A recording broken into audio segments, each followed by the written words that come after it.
मान्यवर, अब तक 3 प्रस्ताव आए। 54 में जीवी मावलंकर जी के खिलाफ सोशलिस्ट पार्टी लेकर आई। 66 में सरदार हुकम सिंह जी जो तत्कालीन लोकसभा के अध्यक्ष है उसके सामने समाजवादी पार्टी लेकर आई और 87 में श्री बलराम जाखड़ के खिलाफ कम्युनिस्ट पार्टी ऑफ इंडिया लेकर आई। और ये सारे कमोबेश आज किसके साथ बैठे हैं? यूपीए में अंदर है मान्यवर, एक गठबंधन गठबंधन के सदस्य हैं और आज कांग्रेस पार्टी लेकर आई है, सबने समर्थन किया है। कभी भी स्पीकर की निष्ठा पर आशंका नहीं करना चाहिए, ऐसा मेरी पार्टी का बहुत मजबूत और स्ट्रॉन्ग मत है, हमारी मान्यता है।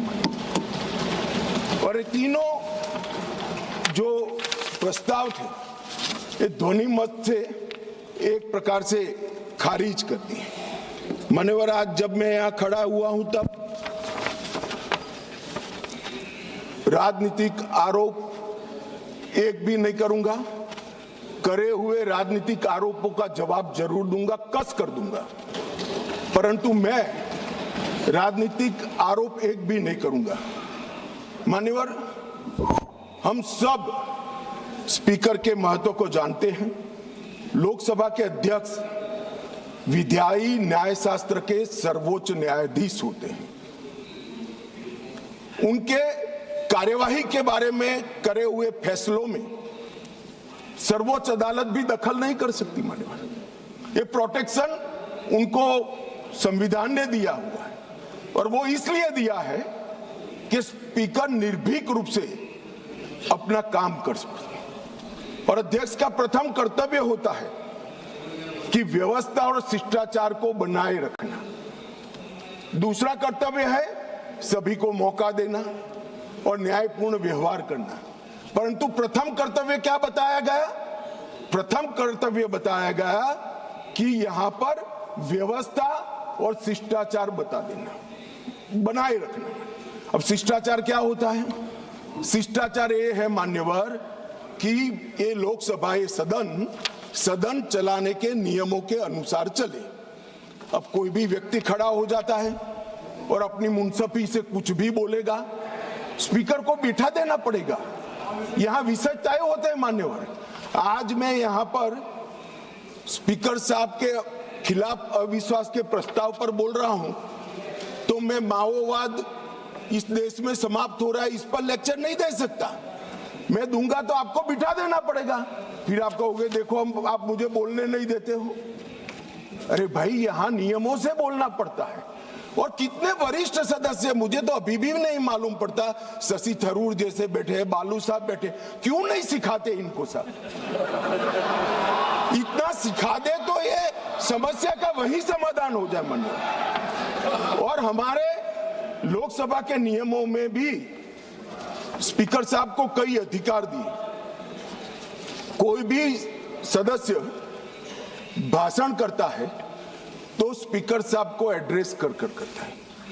स्पीकर के माध्यम से, लोकसभा अध्यक्ष के माध्यम से विपक्ष सत्ताधारी पक्ष को कुछ कह सकता है और स्पीकर साहब के माध्यम से सत्ताधारी पक्ष विपक्ष पर कुछ आरोप लगा सकता है। लोकसभा के नियम 351 में 374 अव्यवस्था, अनुशासनहीनता की स्थिति में स्पीकर को चेतावनी करने का अधिकार है, नामित करने का अधिकार है, निष्कासन करने का अधिकार है और निलंबित करने का भी अधिकार है। मुझे बताइए साहब, सभी सदस्य इस बात पर सहमति व्यक्त करेंगे कि वेल में आकर कागज फाड़कर स्पीकर की चेयर पर फेंकना आप असहाय बना देना चाहते हो स्पीकर साहब को? किस प्रकार से सदन चलाएंगे? सदन किस प्रकार से चलाएंगे?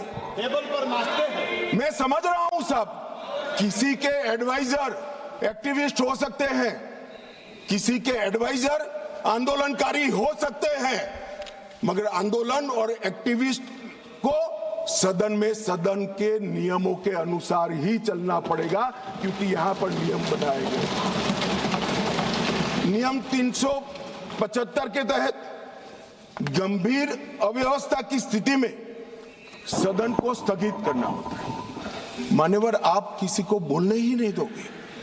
कितने भी बड़े महत्वपूर्ण मुद्दे हो, खड़े होकर आप विरोध करते रहोगे और प्रधानमंत्री जी की चेयर तक सारे महिला सांसद एकत्रित होकर आ जाएंगे। ये मैं नहीं मानता किसी भी प्रकार से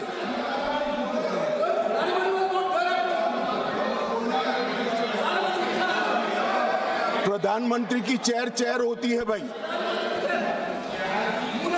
मान्यवर, इसीलिए 375 का प्रावधान की शक्तियां स्पीकर साहब को। अब किसी सदस्य ने कहा कि हमारा बोला हुआ काट दिया जाता है।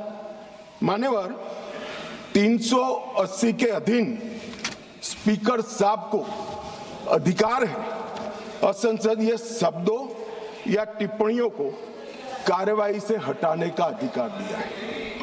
प्रयास तो करना चाहिए कि असंसदीय शब्दों या टिप्पणियों का प्रयोग न हो, मगर कई बार वक्ता लय में कर जाते हैं, कुछ जानबूझकर भी करते हैं। मगर लय में की हुई असंसदीय टिप्पणियां संसद के इतिहास में रखनी चाहिए क्या? कोई नहीं कहेगा रखनी चाहिए। असंसदीय टिप्पणियां संसद के इतिहास में रखने से आने वाले दिन के सांसद भी यही संस्कार लेकर जाएंगे। जब व्यवधान आता है और हटा दिया जाता है तो वो अपने आप, मैंने भी पढ़ा है विधानसभा में जब पहली बार विधायक बना कि ये क्या हटा दिया, तो मालूम पड़ता है कि ये शब्द हटा दिया जो असंसदीय है, मुझे नहीं बोलना है। मगर यहां तो आग्रह है कि हम कोई भी भाषा का प्रयोग करें, इसको रखने दीजिए। ऐसे सदन नहीं चलता। ये सदन के असंसदीय शब्दों का लिस्ट कोई एक कार्यकाल में नहीं बना है। मान्यवर, असंसदीय शब्दों का लिस्ट जब से सदन का अस्तित्व आया तब से लेकर आज तक इस उच्च शासन पर बैठे हुए अनेक महानुभावों के बनाते बनाते बना है।